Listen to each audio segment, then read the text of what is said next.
Late one evening in my travels, I ventured to make forcible entrance into a chateau, which in all appearance had been temporarily and very lately abandoned.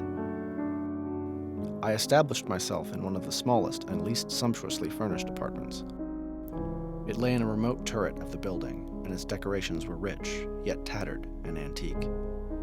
Its walls hung with tapestry and a number of very spirited paintings in frames of rich golden arabesque. In these paintings, my incipient delirium had caused me to take deep interest. I resigned myself to the contemplation of these pictures and the perusal of a small volume which had been found upon an old chest, and which purported to criticize and describe them.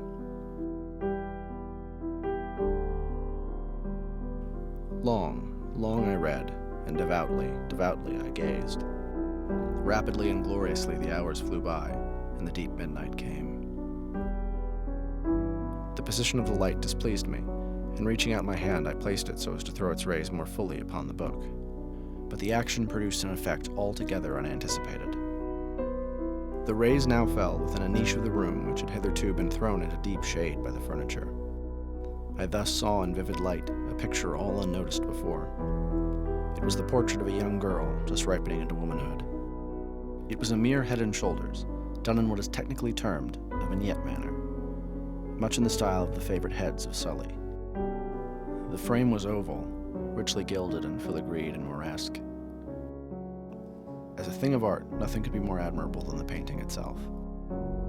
But it could have been neither the execution of the work, nor the immortal beauty of the countenance, which had so suddenly and so vehemently moved me.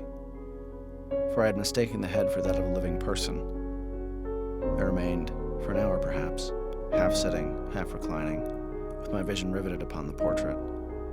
I sought eagerly the volume which discussed the paintings and their histories. Turning to the number which designated the oval portrait, I there read the vague and quaint words which follow.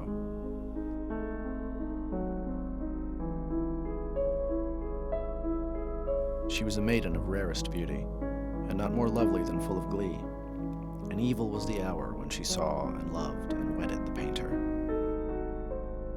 He, passionate, studious, austere, and having already a bride in his art. She, frolicsome as the young fawn, hating only the art which was her rival, dreading only the palette and brushes and other untoward instruments which deprived her of the countenance of her lover.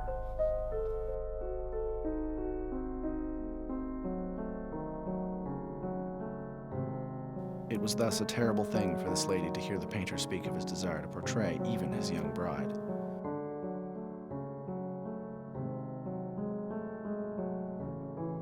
But she was humble and obedient, and sat meekly for many weeks in the dark, high turret chamber, where the light dripped upon the pale canvas only from overhead. He was a passionate and wild and moody man who became lost in his reveries. He would not see that the light which fell so ghastly in the lone turret withered the health and spirits of his bride, who pined visibly to all but him. Yet she smiled on and still on, uncomplainingly, because she saw that the painter took a fervid and burning pleasure in his task, and wrought day and night to depict her who so loved him. But at length, as the labor drew nearer to its conclusion, there were admitted none into the turret, for the painter had grown wild with the ardor of his work, and turned his eyes from the canvas rarely, even to regard the countenance of his wife. And he would not see that the tints which he spread upon the canvas were drawn from the cheeks of her who sat beside him.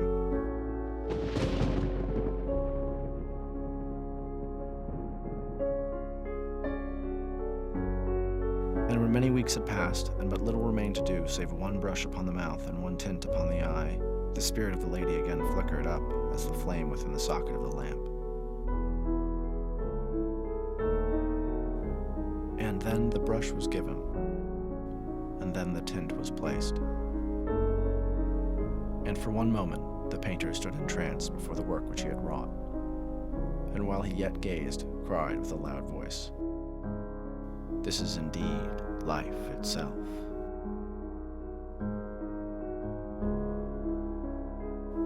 He then turned suddenly to regard his beloved.